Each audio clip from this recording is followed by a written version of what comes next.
अस्सलाम वालेकुम प्यारा दोस्तों, आज की इस वीडियो में हम आपके साथ बासलाहित अदाकारा हिबा बुखारी की ज़िंदगी के बारे में हैरान कन हक़ाइक़ शेयर करेंगे।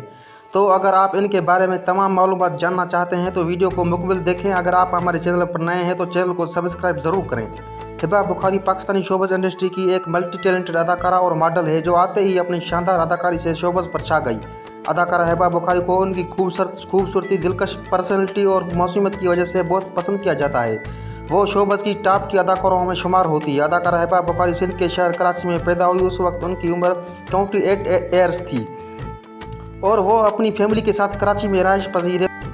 उनका मज़हब इस्लाम है। अदाकारा हिबा बुखारी की अगर फैमिली के बारे में बात करें तो उनकी फैमिली में से किसी का ताल्लुक भी शोबज़ में से नहीं है। वो अपने खानदान में वाहिद है जो शोबज़ से मुंसलिक हैं। अदाकारा हिबा बुखारी के वालिद बिजनेसमैन हैं जो कि उनकी वालदा हाउसवाइफ है। फैमिली में उनके 2 बड़े भाई और एक बड़ी बहन है। हिबा बुखारी अपनी फैमिली में सबसे छोटी है और वह बहुत ज़्यादा लाडली है। अगर उनके हेयर कलर की बात करें तो उनका हेयर कलर ब्राउन जबकि आइज़ कलर डार्क ब्राउन है।